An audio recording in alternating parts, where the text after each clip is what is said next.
Assalamualaikum warahmatullahi wabarakatuh. Bagaimana kabarnya teman-teman semua hari ini? Semoga dalam keadaan sehat, tetap semangat meskipun kita ada di kondisi pandemi ya. Mudah-mudahan semua tetap produktif ya, bisa menimba ilmu, bisa belajar dan melakukan hal-hal yang bermanfaat lainnya.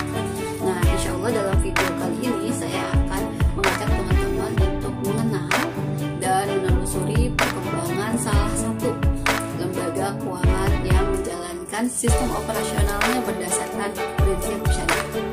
Nah, mungkin teman-teman sudah banyak yang paham tentang perbankan syariah ya, tapi ada satu lembaga nih yang sebenarnya sangat dibutuhkan oleh kita secara keuangan gitu ya, karena lembaga ini memberikan kita banyak keuntungan terutama dalam hal penanggulangan risiko. Nah, lembaga apa ya? Ya, jadi insya Allah hari ini kita akan bahas tentang asuransi syariah. Oke, bismillah, kita mulai dari pembahasan yang pertama, yaitu tentang asal mula asuransi ya. Jadi asuransi itu secara umum adalah sebuah upaya ya, praktik yang dilakukan manusia untuk meminimalisir resiko, untuk mengurangi resiko yang mungkin terjadi gitu. Nah, dengan definisi seperti ini sebenarnya asuransi itu pasti udah ada seumur dengan usia manusia kan, karena pasti manusia berupaya dong untuk mengurangi resiko yang dihadapi. Nah, tapi kalau sejarahnya nih ya, secara konvensional asuransi itu disinyalir sudah ada sejak 1750 sebelum Masehi, yaitu ada di masa Hammurabi. Nah, kalau di Islam sendiri bagaimana ya mengenal asuransi? Nah, ini sebenarnya kita bisa napak tilas dengan kisah yang dicatat gitu ya, termaktub dalam Al-Quran di surah Yusuf ayat 46 sampai 49. Nah, di kisah itu kita bisa membaca ya bagaimana masa dahulu gitu ya, terutama di masanya Nabi Yusuf itu pernah terjadi resiko kekurangan pangan yang kemudian ditanggulangi gitu ya, dilakukanlah upaya manajemen resiko dilakukan oleh Nabi Yusuf alaihissalam dengan cara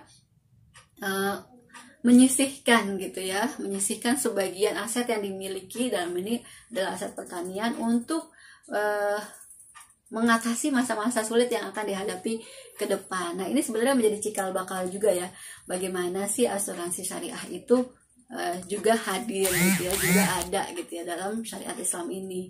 Nah, kalau dalam pendapatnya Imam Billah itu ya, jadi sebenarnya ada 6 fase nih dalam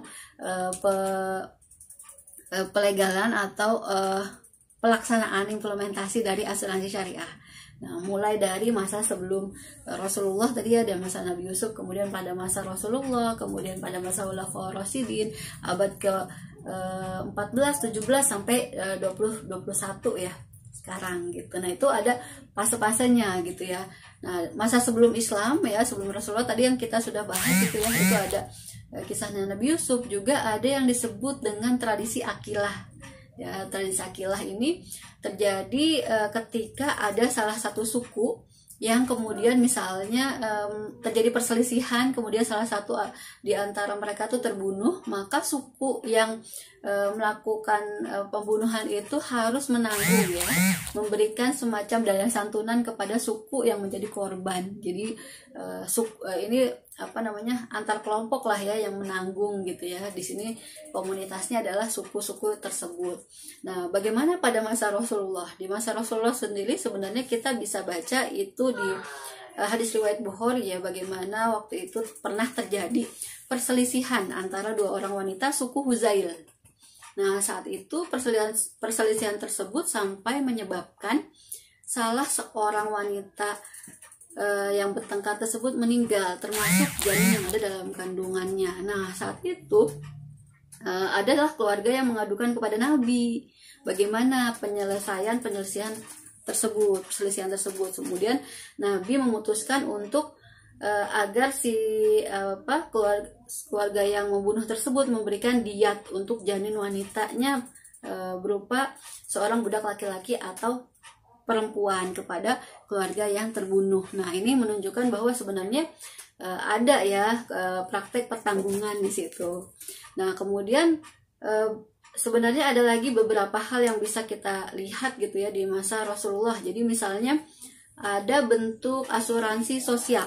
Ya, bentuk asuransi sosial contohnya seperti apa? Yaitu adalah praktek diat atau praktik uang darah gitu ya. Jadi konsep diat ini sebenarnya relatif mirip ya dengan konsep akilah. Cuman bedanya adalah ini dilakukan bukan antar suku tapi antar sesama muslim gitu. Jadi lebih luas. Kalau yang kemarin, yang sebelumnya adalah antar suku-suku saja, ini secara universal, seluruh umat muslim gitu ya punya praktek diat. Nah, kemudian ada juga untuk tebusan tawanan gitu ya. Kemudian juga ada praktek asuransi sosial untuk membantu masyarakat yang kesulitan keuangan atau kesulitan ekonomi gitu. Nah, di masa Khulafaur Rasyidin ini mengalami juga sistem yang lebih baik lagi, terutama di masa Umar ya. Di masa Umar bin Khattab itu ada lembaga namanya Diwan Mujahidin. Nah, Diwan Mujahidin ini melakukan berbagai praktek asuransi. Nah, contohnya adalah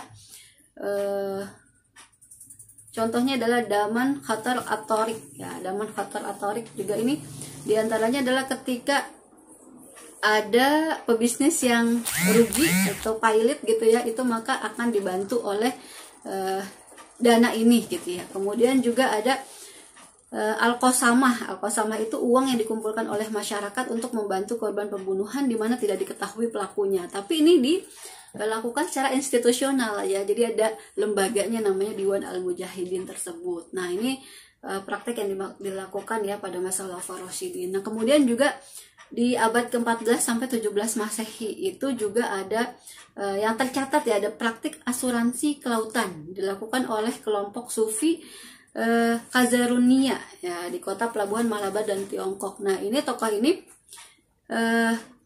mendirikan sejenis perusahaan asuransi perjalanan laut oleh Abu Ishaq Ibrahim Ibnu Sohiriyah. Aduh, susah nih agak bacanya. Sohariyah gitu ya. Jadi ini ada kelompok Sufi yang kemudian mendirikan perusahaan asuransi, semacam perusahaan gitu ya, supaya menjamin ketika ada yang terjadi musibah pada perjalanan laut. Nah, kemudian juga ada praktek asuransi di abad ke-19 itu menjadi asal muasal praktek asuransi modern. Kenapa? Karena di sini dicatat ya, Ibnu Abidin itu adalah ulama Hanafiyah yang memunculkan dan membolehkan asuransi dalam Islam. Itu dilakukan dengan cara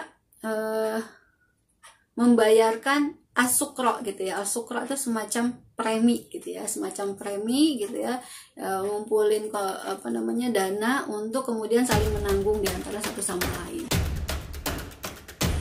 Baik, kita masuk ke pembahasan yang ketiga, yaitu terkait dengan praktik asuransi pada masa ke-20 Masehi ya, sekarang ini lah ya, dekat-dekat ini.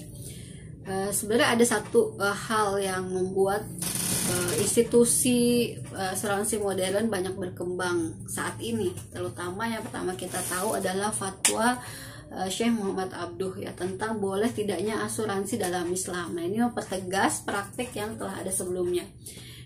Beliau menjelaskan bahwa sebenarnya asuransi bisa menggunakan akad mudharabah antara peserta dengan perusahaan gitu ya, atau bentuknya endowment, dana abadi untuk asuransi jiwa. Nah, ini juga ada juga pendapat dari Abu Zahra. Nah, beliau ini adalah guru besar di Universitas Al-Azhar Kairo, yang beliau juga menjelaskan tentang at-takaful al-ijtimai fil Islam gitu ya, tentang kerjasama saling menanggung, bantu-membantu gitu ya dalam melakukan praktek asuransi. Itu tahun 1964. Nah, berbeda dengan Abu Zahra, ada juga Mustafa Ahmad Zarko. Nah, beliau ini menjelaskan tentang pendapat bahwa asuransi ini juga bisa dianggap sebagai aktivitas bisnis gitu kan, dan ini bisa dilakukan secara komersial sebagaimana praktek asuransi modern saat ini. Nah, beliau tuh adalah guru besar fikih dan hukum perdata University of Jordan and Damascus. Beliau menulis buku tentang Aqdut Ta'min wa Mauqifus Syariah Al-Islamiyah min tahun 1962. Selanjutnya tahun 1976 itu juga ada Muktamar Ekonomi Islam ya. Muktamar Ekonomi Islam diadakan di Mekah dan merekomendasikan, para ulama saat itu merekomendasikan tentang konsep at-tauni ya, konsep dalam tahun dalam asuransi. Kemudian tahun 85 itu ada Majma' Fiqhul Islami Al-Alami gitu ya. Itu di Jeddah yang memutuskan bahwa asuransi konvensional itu haram. Nah, dengan konsep seperti ini kemudian akhirnya muncullah ya, berdiri lembaga-lembaga asuransi yang sifatnya bersifat komersial gitu ya. Pertama ada di Sudan, itu tahun 1979. Sudan mendirikan yang disebut dengan perusahaan asuransi The Islamic Insurance Company. Kemudian diikuti Arab Saudi, punya The Islamic Arab Insurance gitu ya. Kemudian Uni Emirat Arab, termasuk di Jenewa, Bahrain, sampai ke Malaysia tahun 1984. Indonesia sendiri itu baru mendirikannya perusahaan asuransi pertamanya, syariah pertamanya tahun 1994. Jadi beda sekitar 10 tahun ya dengan Malaysia. Nah, bagaimana sih sekarang perkembangannya? Sebenarnya nggak cuma di negara-negara yang mayoritas berpenduduk Muslim aja yang mendirikan perusahaan asuransi syariah ya.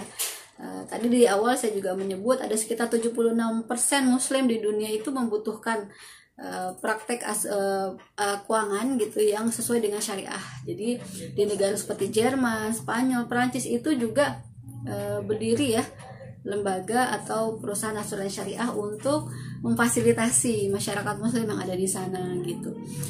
Nah, di Indonesia sendiri sebenarnya perkembangan asuransi syariah boleh dibilang ini ya sudah lumayan baik ya. Bahkan kalau kita lihat perkembangan dari market share-nya itu tahun 2019 sekitar 6,71.